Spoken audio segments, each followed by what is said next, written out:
Okay, so today's video is about the differentiating factors between somebody who's talking to people who are dating and to people who are in fuck buddies and to people who are in a committed relationship. Um, to start with, two people who are two people who are talking. If you're just talking to somebody, it means you flirt with that person, text them all day, talk to them all day, cupcake at night, make plans to hang out with them all the time, talk about that one person to your friends.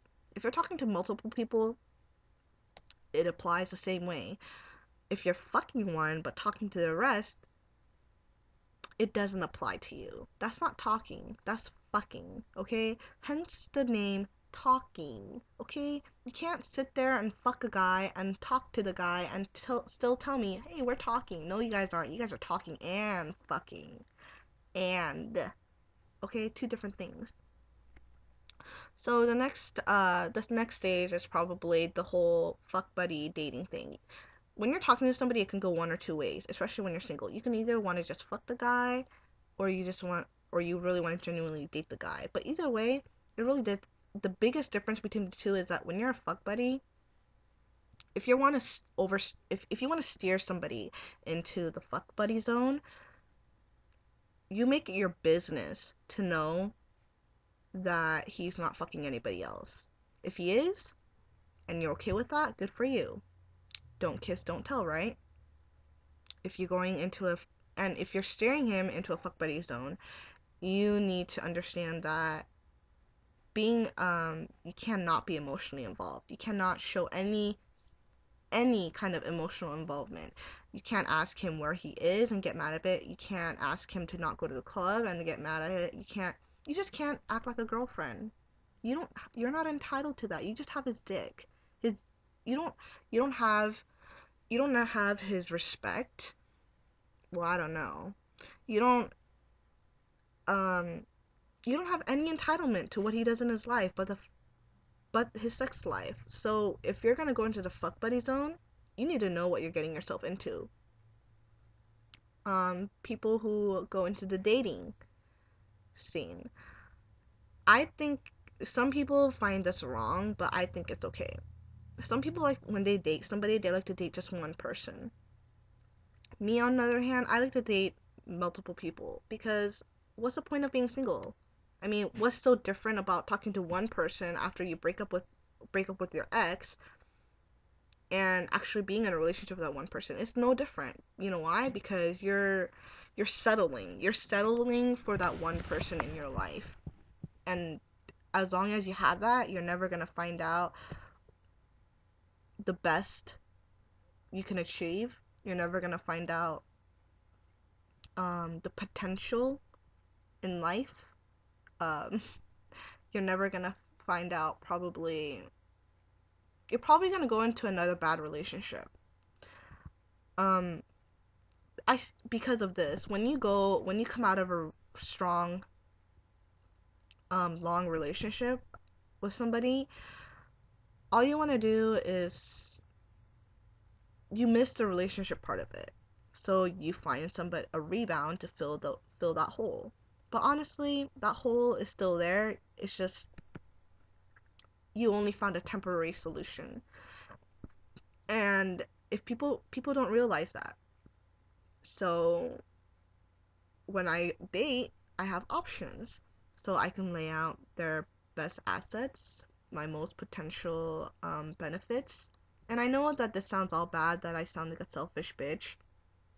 But honestly, if you're not setting foot out there for the best in other people, um, what makes you think that you even deserve that much about from the person that you're already talking to? You always want to find the best. Especially when you're single. If you're not, then you're not ready for a relationship. You just miss what comes with a relationship. You're not really going out there for the right reasons. Also, dating. When you're dating somebody, you're not entitled to everything, okay? You're not entitled to be jealous. You're not entitled to fucking tell them not to go to the club, not to fucking do drugs or anything. You guys are just dating. You guys are, it's just like talking, but you guys are sexually involved. If in fact you are dating somebody and sexually involved, being sexually involved with them, but you're doing it with 2 or more people, you need to, that is only okay if all parties know that you have other people at hand. If they don't know that you have other people that you're dating as well, then you're just a whore. You're just a selfish whore and a dishonest one at that. And you're playing a dangerous, dangerous game. I don't fuck with emotions. That's all I gotta say. And then the final stages is going into a relationship.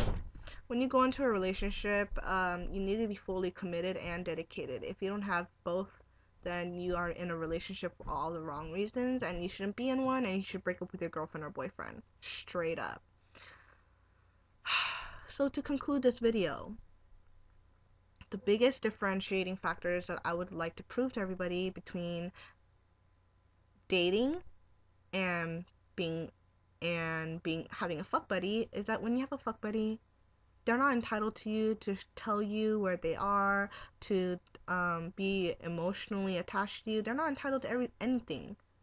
They're only entitled to fuck you and meet your sexual needs.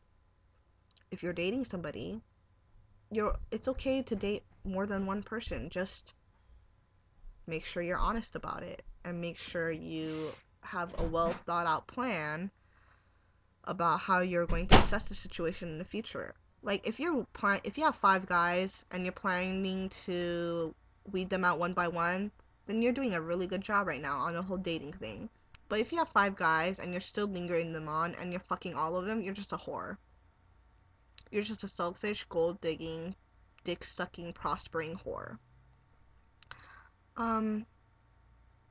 That's the biggest difference. So the differentiating factors of talking and dating and being in a serious relationship. Shortened. Alright. Well, oh yeah, I got my tongue pierced. Probably why I was talking all funny in the whole video. My bad, guys. But anyways, bye! Ew, that was so ugly.